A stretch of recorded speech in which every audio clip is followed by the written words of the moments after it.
This side Rahul Magan here is a Group Chief Executive Officer of Treasury Consulting PT Limited and also a venture capitalist.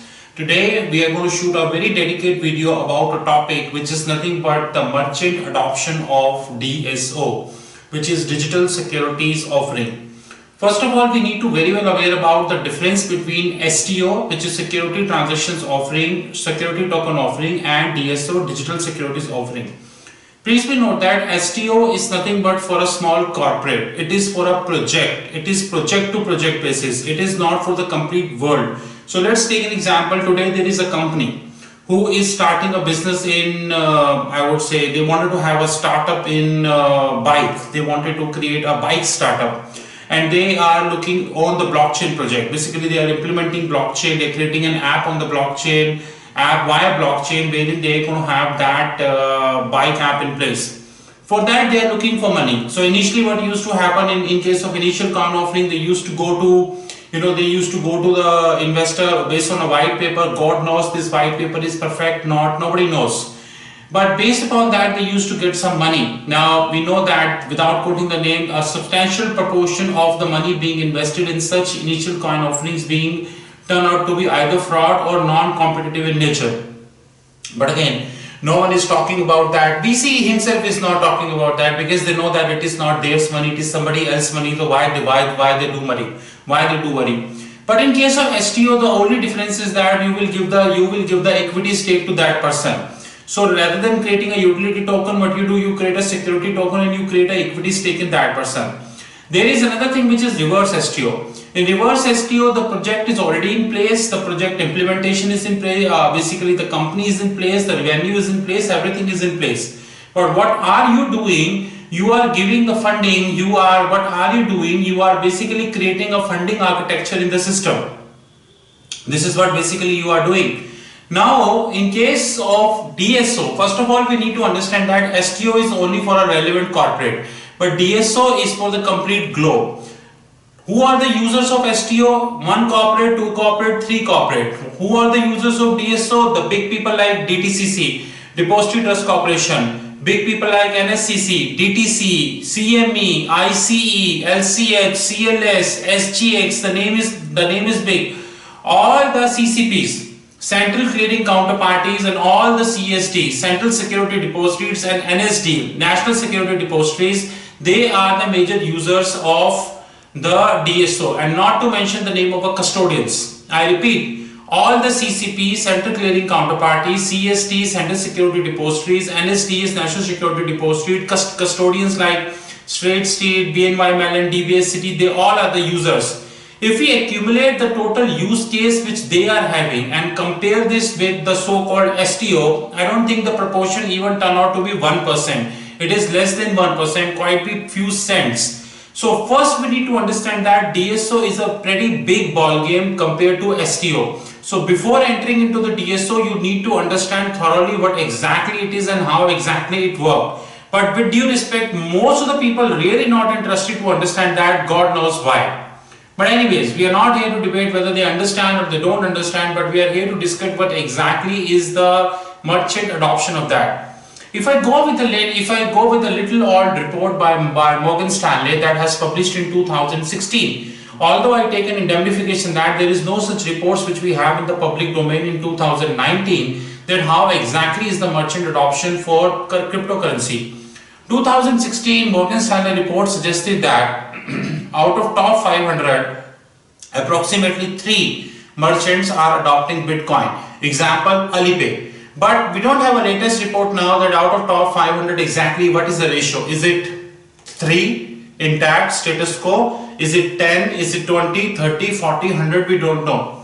But when we talk about the merchant adoption in case of crypto, we need to appreciate that merchant adoption in case of DSO, Digital Securities Offering, is completely different. So in case of Digital Securities Offering, the merchant adoption is just like you need a whole radical change in the infrastructure.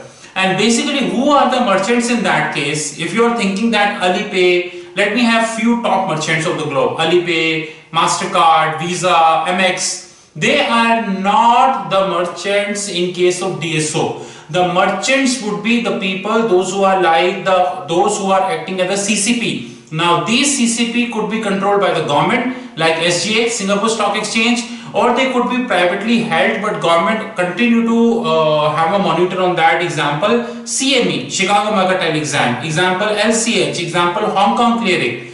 So we need example, let's take an example of DTCC. In case of DTCC, they are having two companies, one is NSCC and one is DTC. NSCC is doing clearing, custody and settlement, while DTC would play a role of a CCP. Now if assume DTCC decided to go ahead with the complete DSO architecture, which apparently speaking very easy but practically is not at all easy. But for a minute, assume that DTCC planning to go ahead with that, then even in that sense we need to appreciate that the two important pillars of DTCC, NSCC and DTC, they have the merchant would be DTC, because ultimately the CCP, ultimately they are the people, those who are acting as a CCP. But the point is, let me have two CCPs in place, say 3, SGX, CME clear, you have all the multiple ICE clear. Are they ready to have to play the role of a merchant? Now before winding up this video, the merchant adaptation in case of digital securities offering are having multiple issues. Number one issue is, do we have appropriate infrastructure in place to get this done? Apologies, but I don't think so. Do we have appropriate understanding in case while we are going to adopt DSO? I don't think so. Do we have all regulator on a same table and these regulators are having a clear consensus that we are going for, we are heading for the DSO? I don't think so. Let's have a single example of consensus. ISIN, International Security Identification Number. International Security Identification Number, it's a 12-digit number. That number is predominantly being used worldwide for every security. In fact, every mutual fund of the globe would have every scheme of the mutual fund is having a 12-digit ISIN number, International Security Identification Number. Similarly, we have QSIP, which is a 9-digit number, and QSIP is being maintained by ABA, American Banking Association, and also in sync with the Standard & Poor. So it's a joint effort. We know that who exactly is the custodians of ISIN and QSIP. But the question is, when the globe will move to DSO, digital securities offering, ISIN would be history. We need the digital address of a security. Who will create the digital address? Who will act as a repository for the digital address? And how long would be the digital address? What would be the permutation combination of that digital address? Who would be the deciding body who can even cancel the digital address? And last but not the least, the biggest problem which we have in case of merchant adaptation of Bitcoin is that the problem of double spending. So currently I have a coin which I have used in any transaction. It is at server level. Before it's going to utilize, I have used the same coin somewhere else. Problem of double spending is still there in Bitcoin. We cannot substantiate because the merchant adaptation of Bitcoin is very limited. Fiat, it's not a fiat currency as yet, even though it has crossed 10 years of creation, ideation. It is not a fiat currency as yet. Similarly speaking, when we have DSO in place, there is a substantial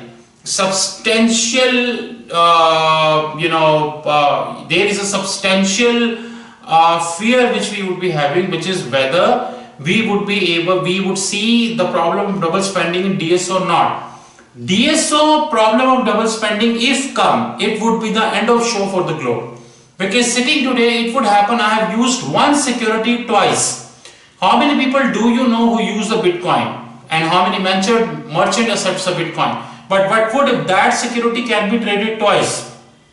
With this, I seriously would like to thank you very much, and with all the people, those who are in the blockchain, they first need to understand that cryptography is good, coding is good, but before the basic issue before the blockchain is not the cryptography and the coding, rather the functional understanding of the blockchain. With this, Treasury Consulting, thank you very much. And we have an announcement to make that first of all, our magazine is on the way very soon. This is the IFX magazine, the Maverick Treasurer. And alternatively, we are launching our crypto desk in Singapore. Like you know that JP Morgan Chase launching their own coin. Similarly, we are launching our crypto desk in Singapore. And that the first look of that crypto desk would be coming 1st November 2019, 11th November 2019. Basically, on the same day the Singapore FinTech Festival starts, and hopefully by December 2019 this would up and working. With this, Treasury Consulting, thank you very much. You know my mobile number 919899242978. Anyways, you have all information on our fixed income platform www.fixedincome.global. I repeat, www.fixedincome.global. Thank you and have a wonderful time ahead.